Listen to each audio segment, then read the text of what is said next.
Thank you, recording lady.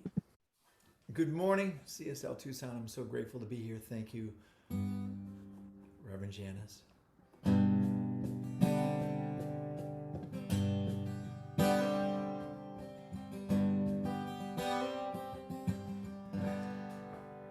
Let the seed be planted. Let the seed be planted. Let the soul grow deep. Let the heart be open. Let the willow weep. Let the Lord be glory. Let the love be felt. Let the joy be witnessed. Let the armor melt. My words can weaponize or heal the hate inside. I choose light in the darkness I see. I've fallen down on faith. I rise up, I awake. I know this path was meant for me. Let the sun keep rising. Let the light shine through. Let the peace keep growing. Let my soul see you. Let the world go global. Let the boundaries fade. Let the people be moved by not what they got but gave. My words can weaponize or heal the hate inside. I choose light in the darkness I see.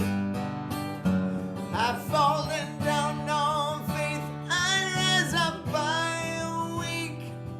I know this path was meant for me. Teach me to be. Teach me. One with the we. To be, teach me. Let the people worship. Let your Lord be chose. Let the difference whisper what the Spirit knows. Let the word be spoken. Let the love shine through. Let the peace within us dwell in me and you. My words can weaponize or heal the hate inside. I choose light in the darkness I see. I've fallen down on faith. I rise up, I awake. I know this path was meant for me. Teach me to be. To be, teach me. One with the we. To be, teach me. Oh, teach me to be. To be, teach me.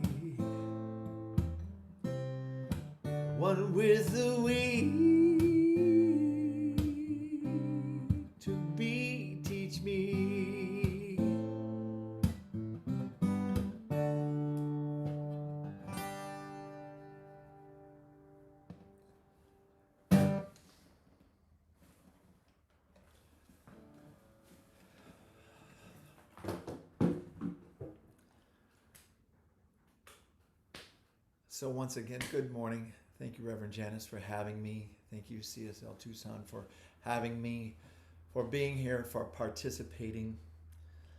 My talk today is called Disrupt the Illusion. And I have a little allegory that I have written.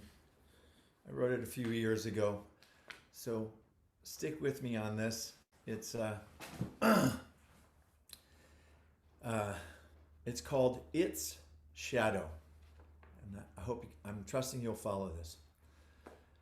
There once lived a gender-neutral, all-inclusive, ethnic and culturally complex human who stood in the light of another. The light it stood in was bright, it was clear and white, and was truly filled with all the colors of the rainbow.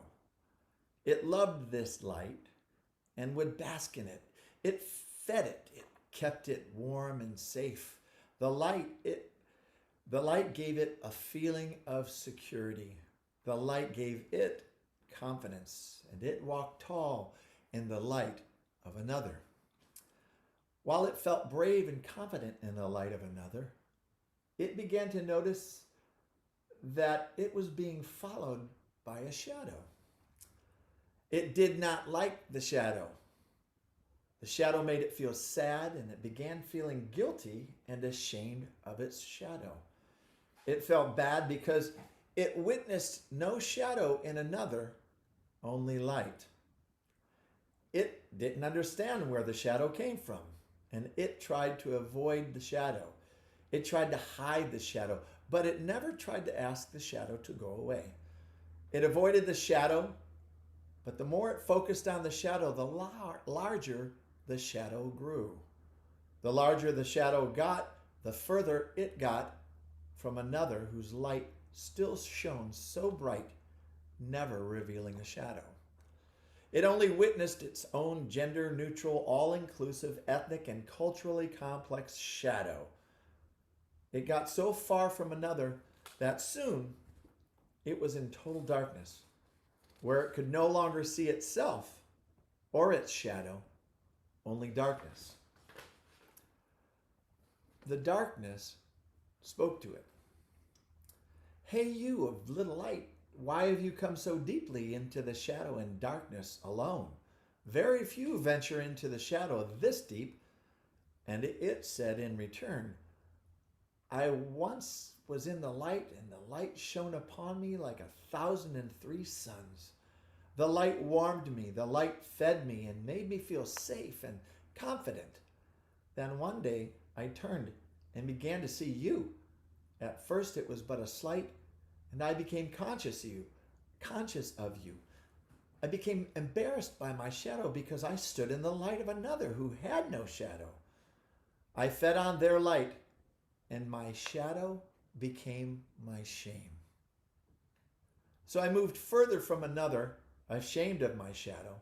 I moved so far away I ended up here in the darkness, where I no longer see anything, including myself. I found myself at the feet of the enemy." The darkness replied.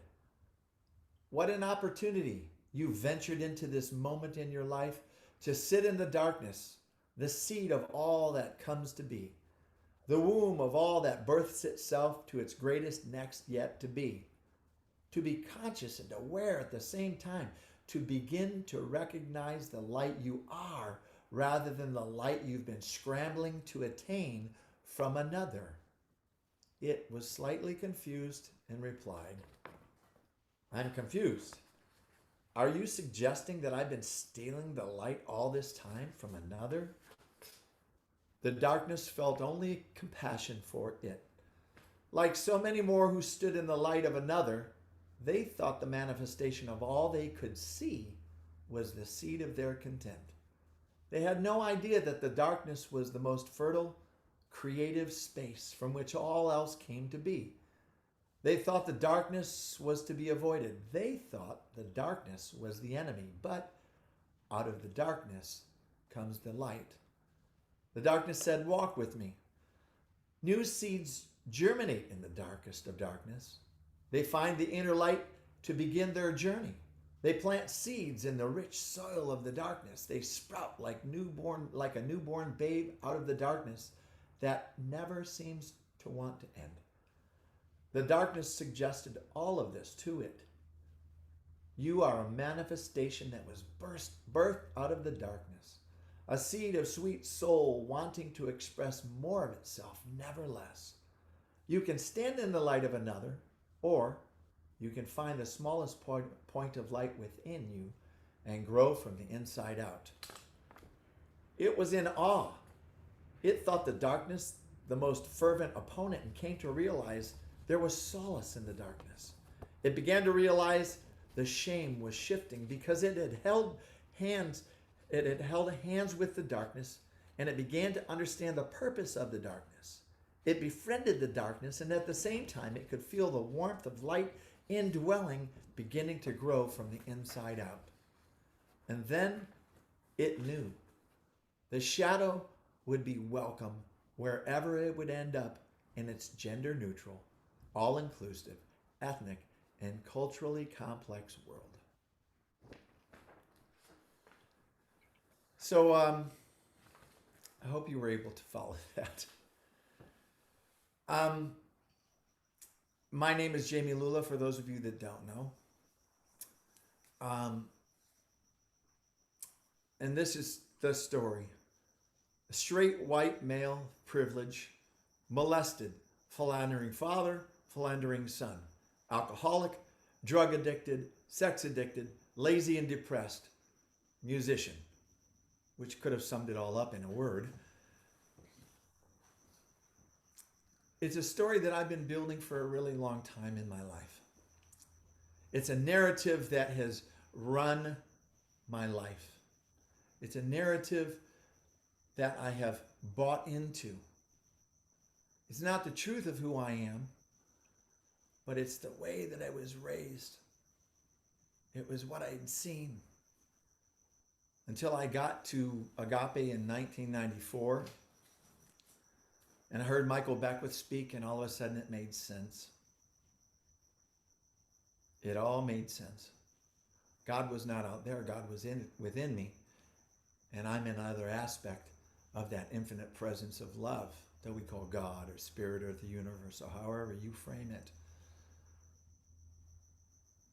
But it's taken a long time to strip away all the layers of the onion that is my life.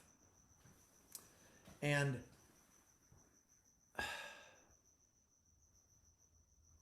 it's been a really interesting journey. Like this last 18 months has been such an amazing journey for us all. To witness the divisiveness and the us and them and all the different things that have come up for the last number of years, quite honestly. I've been caught in that cog of the past 18 months and its divisiveness. But I can't blame them or that for being separate from my own divinity. My wife, Susie, as Reverend Janice said, is speaking at Agape this morning, and I'm so proud. I got a video from her of Marianne Lewis singing one of my chants to open service, and I just sent her back. I'm like, you're gonna rock it, you're gonna have a great service. But my wife says that my inner child is my divine self. That my inner child is my divine self. And what I liken that to is as when we come into this, on this plane, when we come on to this plane and we're so close to that other side of the veil, it's always fascinating to me to be a parent of a son who's now 19 and going to college. But I remember when he was really little and some of the things that he would say and he would be. And I remember his 3rd birthday party, and one of his friends had bought him a little plastic electric guitar with a microphone and a little amplifier. And his godbrother Will had been reading to him because he got a bunch of books for his birthday, and Will had been reading, and he said, before Will goes, wait, I want to play something for him. So he set up his guitar, and he set up the microphone, and he set up the amplifier, and we were all kind of circled in the living room, and he said, wait, let's pray. At 3 years old. And he bowed his head. I can't even remember the prayer, but it's, God, thank you, and whatever else he said. But it's that idea that he was on the other side of the veil, and that there was a membrane between him and the divine. And I know for me that membrane just isn't all of us. That membrane was just, it was so thin between us and the other side of the veil. And really knowing our divinity, and really knowing the truth of who we are and who we're here to be. And as I grew up and things happened and experiences happened, that membrane started to get a little bit thicker. It started to grow. And then some bad things happened. And that membrane grew, and that membrane eventually turned into armor for me. It turned into armor. Drugs and alcohol and trying to have sex became my solution to feeling better about myself. And I know that none of you can relate to this because you're all ascended masters, and you're floating in your meditations and levitating, and I know that about you, so just bear with my sad story. But what I became aware of, I remember the saying that when I first time heard it said, what would Jesus do? And I also realized that even saying Jesus or God is a trigger point for a lot of people. But I'm just going to use Jesus today. Not proselytizing or anything. I know that you understand the teachings of Jesus is what I'm speaking of. But the mythology and the allegory that we've created and that has been created about the myth of Jesus, that he, essentially what I said earlier, he floated through the entire life, and he was surrounded by angels, and everything was good. And I had to realize that this is the myth that we created. And this is the myth that I weighed myself against as a young Catholic boy. I've also considered myself a recovering Catholic. But what I also realized is that I'm so grateful for all those prayers that I learned as a young boy. From the time I was in second grade through the time I was 17 or 18 years old, I did 3 Hail Marys, 3 Glory Bees, 3 Our Fathers, and 3 acts of contrition every night before I went to sleep. In my teens and after I started using it, it didn't matter how drunk I was or how high I was, or I did those prayers until I stopped because I had that challenge with faith in my life. And that comparison that I was never going to reach that altitude of Jesus or any of the ascended masters, the Buddhas, or the Mohammeds, or the Saint Francis, or the popes, the priests. Well, I guess we know where some of the priests land in that equation too, but I just perceived that I was never going to rise to that. And that was the story that I told myself. And that was the story that I sat in. So when I got there, I just decided that I would, well, if I'm going all in. But then I began to think about it. And what would Jesus do? Oh, I think Jesus got pissed off a few times in his life. More than a few. Just like the story of the Buddha under the, prior to getting to the tree that he sat under for years. He lived a life.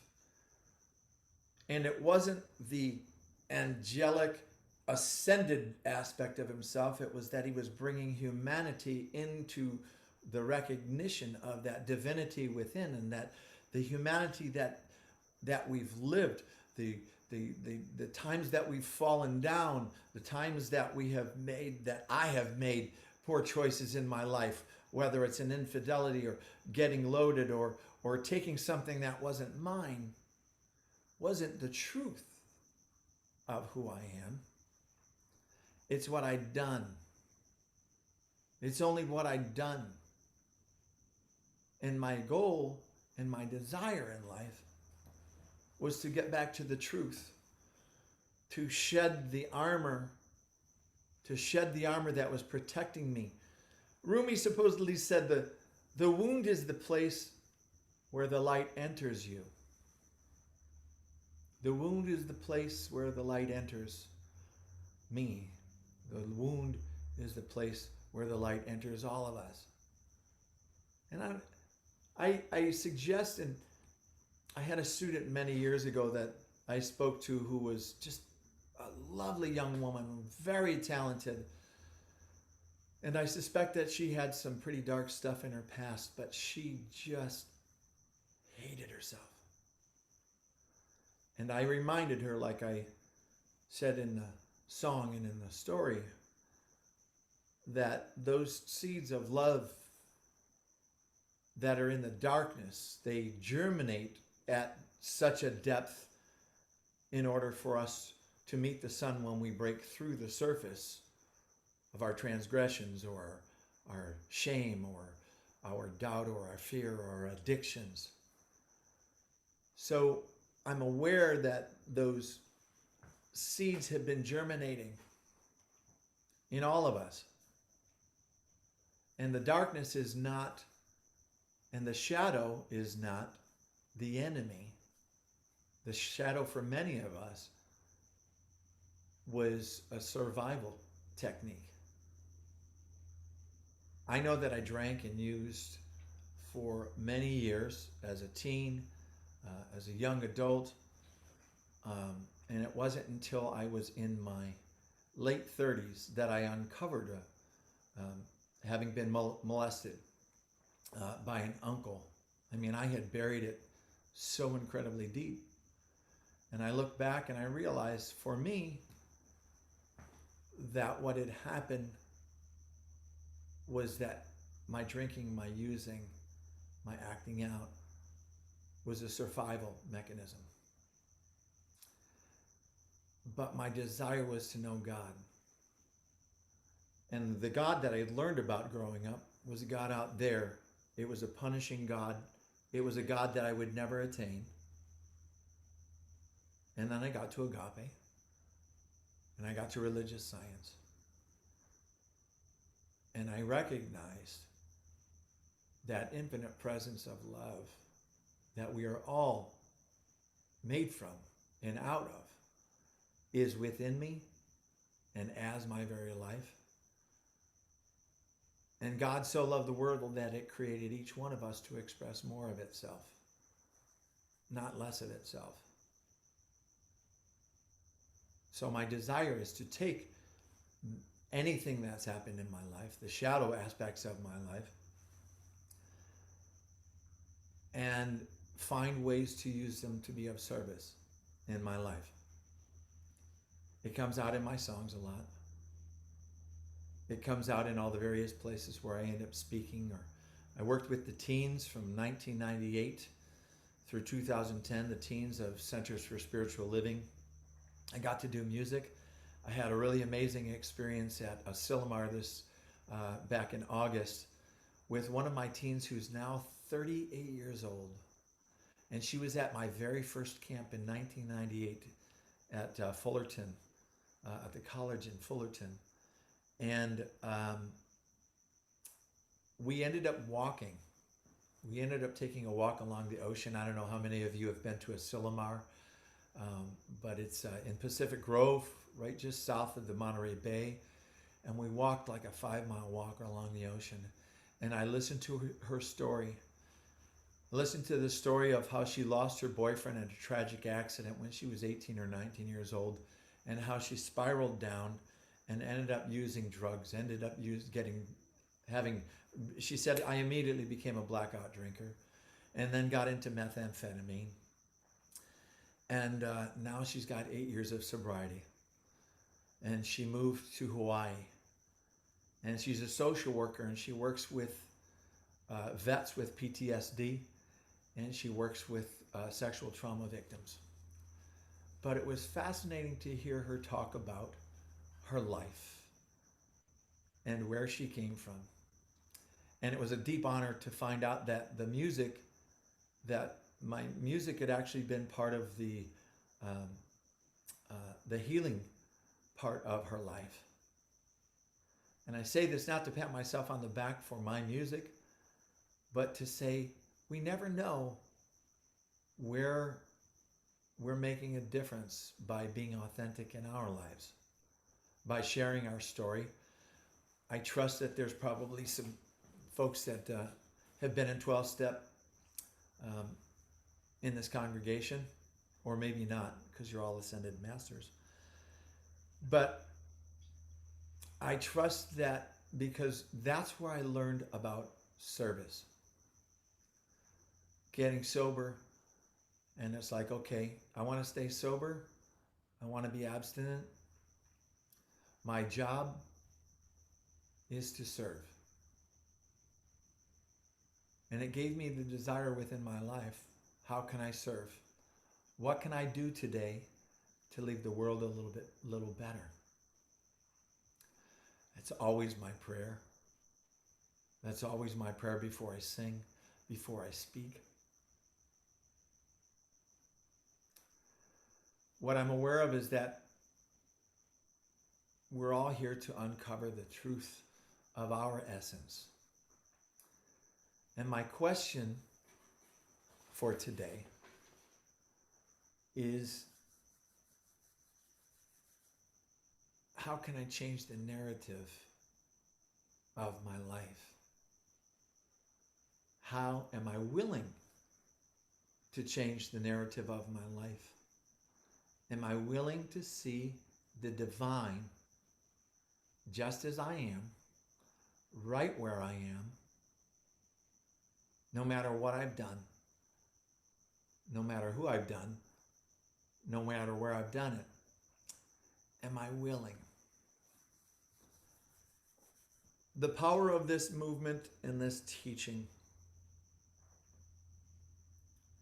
learning spiritual mind treatment, for me has been such a blessing. I find oftentimes when I'm on my way somewhere, I pray for miles. I do what I call praying for miles. It works even more effectively in a plane because I can go a lot more miles, but it works well as I drive as well. And like we all know, for all of us that have studied spiritual mind treatment, I'm affirming something different, perhaps than I woke up with or that wants to enter my mind. I'm affirming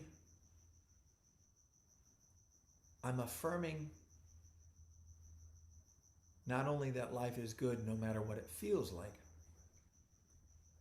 I'm affirming that I'm here to be of service. I'm affirming that I'm taking my life and allowing it to serve a greater good. I'm affirming that my heart is open. I'm affirming that I'm available to love, but more than that for me, I'm affirming that I'm allowing myself to be loved, to be seen. I'm affirming that Jesus and I are brothers. The Buddha and I are brothers. Mary and I are brothers. You and I are all brothers and sisters. I'm affirming the oneness. I'm not affirming that someone's out of my reach and that my consciousness is out of reach. I'm affirming and recognizing that infinite nature of love and God that is within me, right here, right now, just as I am, right where I am.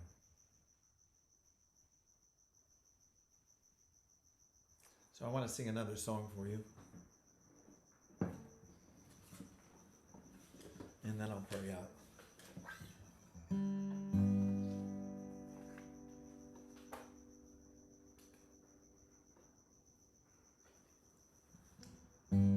Sometimes I forget where I come from. Sometimes I forget where I'm going to.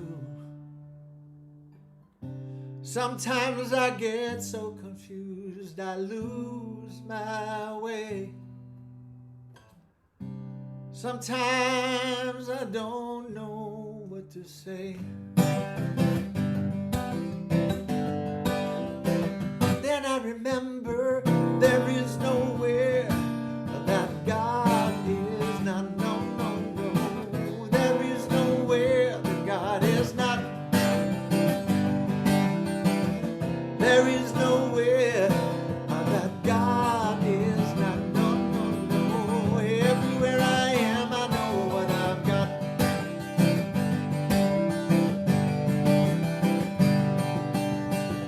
Sometimes I believe in what I see. Sometimes I believe what I perceive. Sometimes I get so confused I lose my way. Sometimes I know you feel the same. Then I remember there is nowhere that God is not. No, no, no. There is nowhere that God is not. There is nowhere that God is not. No, no, no. Everywhere I am, I know what I've got. I forgot to pray, forgot to be still and know. Forgot to forgive myself until I forgave myself. Forgot to ask for help, I forgot to say a word. Forgot to believe in me, believe in my spirit well. Oh, there is nowhere that God is not. No, no, no. There is nowhere that God is not. There is nowhere that God is not. No, no, no. Everywhere I am, I know what I've got. Everywhere I am, I know what I've got. Everywhere I am, I know what I've got.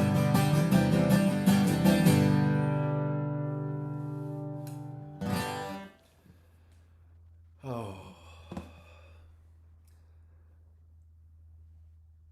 Thank you for allowing me to be here. I hope I've shared something that has served your life. To find that place within ourselves. That Mother, Father, God, infinite spirit of life, the allness, the isness, the perfect peace, passing human understanding. I'm grateful for the conscious realization of truth. That right where I am, you are in your infinite nature, wanting nothing more than to express the fullness of your spirit. Just as I am. No matter what I've done, no matter where I've been, no matter my thought or my deed, I know that you only see your highest and best and want nothing more than to express the fullness of your spirit as my life. So I allow those new seeds of contemplation to take root deep in the darkness and in the shadow, and allow them to bloom and blossom and to grow to their fullness fruition, to grow and to expand and to unfold, to be a comforting and a blessing and of service to those that have gone before me, to those that come behind me, that with those that have walked beside me. I give thanks for this Center for Spiritual Living, Tucson, knowing that it is blessed it prospers, it grows, it expands, it unfolds, and that there's love in this house. There is love, there is devotion, there is great community. What a blessing. I bless Reverend Janice right where she is. I bless the board. I bless all who are of service. I bless David and the music team. And I bless the next steps, knowing that they're unfolding perfectly. I know that this center is a conduit of light, of love, of compassion. All are welcome here. And I'm grateful. I'm grateful for this opportunity to share. I'm grateful for this opportunity to just get out of the way. Let God be God as me, in me, through me, and through each one of us. For this and so much more, I give thanks. I release it unto the law, knowing that we go forth to continue steeping in as we germinate, we grow, we expand. We accept the yin and the yang, the light and the darkness, knowing that there is nowhere that God is not. I release it and I let it be, knowing that it is done now. And so it is. Amen.